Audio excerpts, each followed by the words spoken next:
जय माँ काली, जय गुरु महाराज, जय गुरु गोरखनाथ। रहस्यमयी प्राचीन आदिवासी ग्रामीण गुप्त काली विद्या में तंत्र प्रेमियों का स्वागत करता हूँ।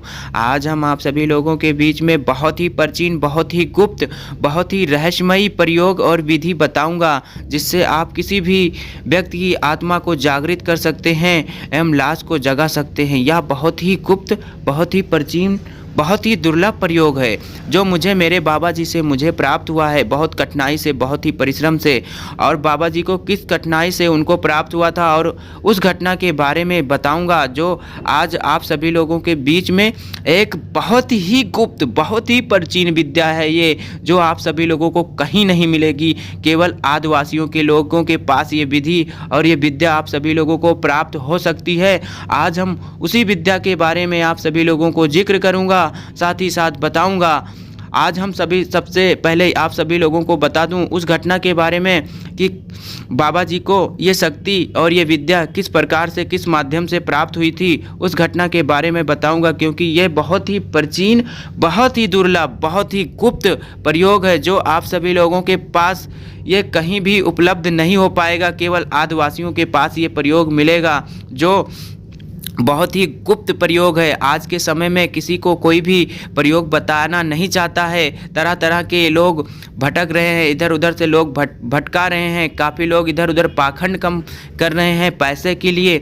इसलिए हम ये सब देखते हुए आज आप सभी लोगों के बीच में बहुत ही गुप्त और बहुत ही रहस्यमयी प्रयोग लेकर आया हूँ जन कल्याण हेतु। जो भी व्यक्ति एक बार यह प्रयोग, यह साधना संपन्न कर लेता है, वह अपने सांसारिक जीवन में समस्त प्रकार के कार्य इस साधना से कर सकता है, क्योंकि यह बहुत ही प्रबल और बहुत ही विकट साधना है, जो आप बहुत ही कम समय में बहुत जल्दी इसको सिद्ध कर सकते हैं, जागा सकते हैं। इसके आप बहुत ही मन अनुकूल, अपने बहुत ही अच्छा कार्य कर सकते हैं, अपने मन अनुकूल कार्य कर सकते हैं, क्योंकि ये विद्या बहुत ही गुप्त है, बहुत ही प्राचीन है और बहुत ही दुर्लभ है। और इस शक्ति के माध्यम से आप कोई भी कार्य बहुत ही आसानी से, बहुत ही सरलता से प्राप्त कर सकते हैं।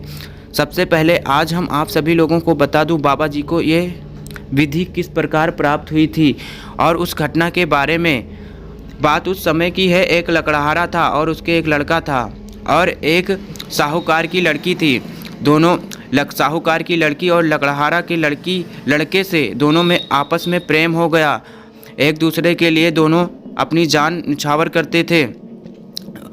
होते होते कुछ समय बीत गया। एक दिन ऐसा आया कि साहूकार अपनी लड़की का विवाह एक लड़के से उसका तय कर दिया, जिससे कि उन दोनों को मिलने में काफ़ी मुश्किल होने लगी।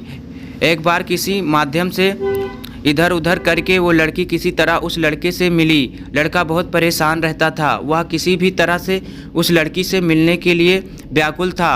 किसी तरह लड़की साहूकार के घर से निकल कर जाकर जब मिली तो उसने अपनी सारी वृत्तांत बताई। लड़का सहम सा गया और वो रोने लगा, इधर उधर भटकने लगा। एक समय की बात है, ऐसा हुआ लड़की किसी तरह घर आई, लेकिन उसके नौकर को पता चल गया। उसने अपने मालिक से सारी बात बता दी। फिर साहूकार उस लकड़हारे को बुलाया और बोला कि अगर दोबारा तुम्हारा लड़का मेरे लड़की से मिलने की कोशिश किया तो मैं तुम्हारे लड़के को और तुम्हें जान से मार दूंगा। इस तरह धमकी दिया और उसको दंडित भी किया लकड़हारे को। लकड़हारा गया, अपने लड़के को समझाया, लेकिन लड़का समझने वाला नहीं था। वो जंगल की ओर निकल गया। भटकते भटकते एक सुनसान जगह पर पहुंच गया और देखते ही देखते उसको एक रोते बिलखते हुए एक ऐसे जगह पहुंचा जहां बिल्कुल डरावनी सी जगह थी। और अचानक वहां एक तेज रोशनी, दिव्य प्रकाश से उत्पन्न कोई आकृति प्रकट हुई उसके पास, और उसको रोते बिलखते देखकर उससे रहा ना गया। उसने पूछा, उस शक्ति ने पूछा, तुम रो क्यों रहे हो? तो उसने सारी वृत्तांत बताई कि मैं इस साहूकार की लड़की से प्यार करता हूँ, जिससे मुझे साहूकार के लड़की की शादी किसी और जगह तय कर दिया है, जिससे मुझे काफ़ी प्रॉब्लम हो रही है मिलने में, और मैं शादी उसी से करना चाहता हूँ। तो वो शक्ति जो प्रकट हुई थी, उसने बोला, क्या चाहिए तुम्हें? तो उसने कहा, मैं उस लड़की से विवाह करना चाहता हूँ। वो शक्ति डायरेक्ट बोली कि मैं ऐसा करने में सामर्थ्य ना हूँ, पर तुम्हारी एक मदद कर सकता हूँ। उसने एक दिव्य अलौकिक कुड़िया दी। बोला कि जब तुम्हें मिलना होगा, अगर तुम इस दिव्य अलौकिक शक्ति के माथे पर अपना हाथ रखकर 3 बार उस लड़की को ध्यान करते हुए नाम लोगे तो वो लड़की इस गुड़िया के रूप में प्रकट हो जाएगी, फिर आप उससे आसानी से मिल सकते हो। इस तरह से वो दोनों, लड़का बहुत काफ़ी खुश हुआ और उस लड़की को घर आकर उस गुड़िया को माथे पर रखकर ऐसे ही किया। लड़की तुरंत वहाँ प्रकट हो गई। उस यक्ष की शक्ति के आभास के जैसे उसने बताया था वैसे का वैसा हूबहू हुआ। उसने काफ़ी सारी बात किया। उसके बाद फिर उसके मस्तक पर हाथ रखकर, क्योंकि वो एक निर्धारित समय था, उस निर्धारित समय के अनुसार कुछ ही देर वो शक्ति रोक सकती थी। उसके बाद लड़की फिर घर चली गई। होते होते शादी की डेट आ गई। ये बात साहूकार को पता चल गई। फिर साहूकार ने उस लकड़हारे को जीवित ही जला दिया। लड़की को यह सहम ना गया। उसने उस लड़के के पास जाकर अपनी जान दे दी। दोनों को वहीं दफना दिया गया। दफनाने के बाद बाबा जी उसी रास्ते से जा रहे थे और काफ़ी वहाँ पुरानी बात हो गई थी। वहाँ कोई भी उस तरफ जाता था तो वो आत्मा भटक रही थी। वो किसी भी व्यक्ति को ऊपर हावी हो जाती और परेशान करती थी। बाबा जी काफ़ी सामर्थ्यवान और तेजवान थे। उन्होंने वहाँ पर पहुँचकर सबसे पहले उस आत्मा को जागृत करने के लिए एक सुरक्षा घेरा लगाया। सुरक्षा घेरा जो मृत्यु शरीर की जो पायदान से जो कसा जाता है, जो लाश को जिससे कसते हैं, कलावा, मौली या कहीं ग्रामीण क्षेत्र में तो इसको सरपत से कसते हैं। उस मूंज को हासिल करके उसको गुंडा बनाकर उसको चारों ओर से घेर कर उसके बीच में बैठना है। बैठने के बाद आपको पीला अक्षत लेना है। पीला अक्षत यानी चावल को हल्दी से रंग लेना है। रंगने के बाद उस लाश के ऊपर उस चावल को फेंक देना है। फेंकने के बाद वहाँ आपको मिश्री, पतासे, अगरबत्ती पान के ऊपर रखकर और थोड़ा सा मिठाई रखकर आपको कुछ देर आपको अपने सुरक्षा मंत्र घेरा के अंदर थोड़ी देर आपको मंत्र का उच्चारण करना है। मंत्र को उच्चारण करते हुए शक्ति जैसे ही आपके इर्द गिर्द भटकने लगेगी, आपको परेशान करने लगेगी, आपके चारों ओर घूमने लगेगी, नाचने लगेगी, चूड़ियों की खनखनाहट एवं तेज काफ़ी सारी आवाज़ें आने लगेगी, इससे कि आपको घबराना नहीं है। उसके बाद थोड़ी देर बाद सारी चीज़ें शांत हो जाएगी। उसके बाद आप उसको अपने मन अनुकूल कोई भी कार्य बड़े आसानी से करा सकते हैं और उससे वचनबद्ध कर लें। इतना करने के बाद आप उससे कोई भी कार्य बड़ी सरलता से कर सकते हो। या मेरे बाबा जी को ये विधि उनको मालूम थी। उस आत्मा को जागृत करने के बाद उन्होंने अनेक कार्य किए, क्योंकि उसमें डबल आत्मा जागृत हो गई थी।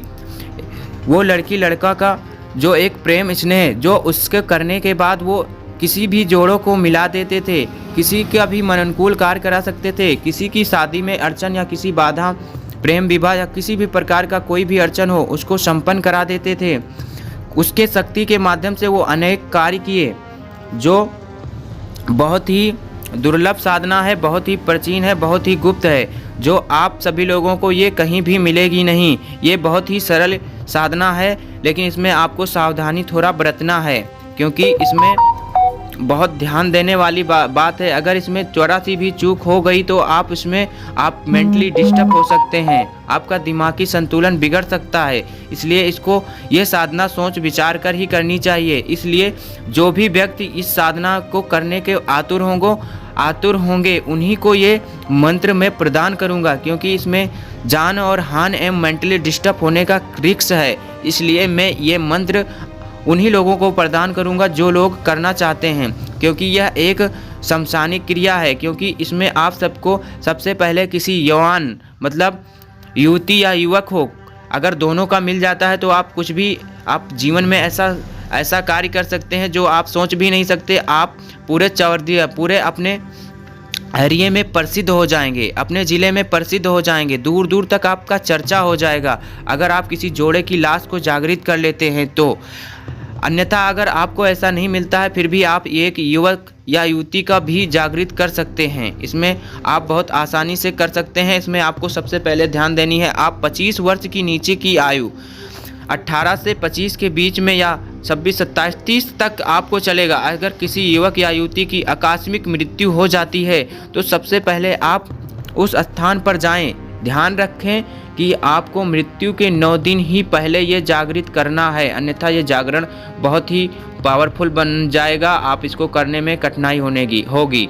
इसलिए सबसे पहले आपको ये साधना तभी करनी है जब ये 9 दिन के पहले ही आपको पीला चावल मतलब हल्दी से चावल को रंग लेना है। रंगकर आप किसी शमशान, उस लाश के पास शमशान में जहाँ वो चिता जलाई हो, उस चावल से उस लाश पर डाल देनी है। डालने के बाद जल को अर्पित करना है। जल को अर्पित करके पलथी मारकर बैठ जाना है और जो लाश को कसते हैं उससे अपना सुरक्षा घेरा चारों ओर लगा लेना है। लगाने के बाद उस बीच में आपको मंत्र का उच्चारण करना है। थोड़ी देर बाद वो लाश खड़ी हो जाएगी। खड़ी होने के बाद आपसे बातें करने की चेष्टा करेगी। बहुत सावधानी पूर्वक आप वचनबद्ध कर लें। मात्र 3 दिन में ये साधना सिद्ध हो जाएगी। खास करके शनि अमावस्या या शनिवार हो तो बहुत ही अति उत्तम है। इसमें बहुत ही सावधानी बरतनी है। इसलिए जो भी व्यक्ति इसको करने के इच्छुक है मुझसे कांटेक्ट करें, तभी ये साधना प्रदान करूंगा। आज के लिए बस इतना ही। जय मां काली, जय गुरु महाराज, जय गुरु गोरखनाथ।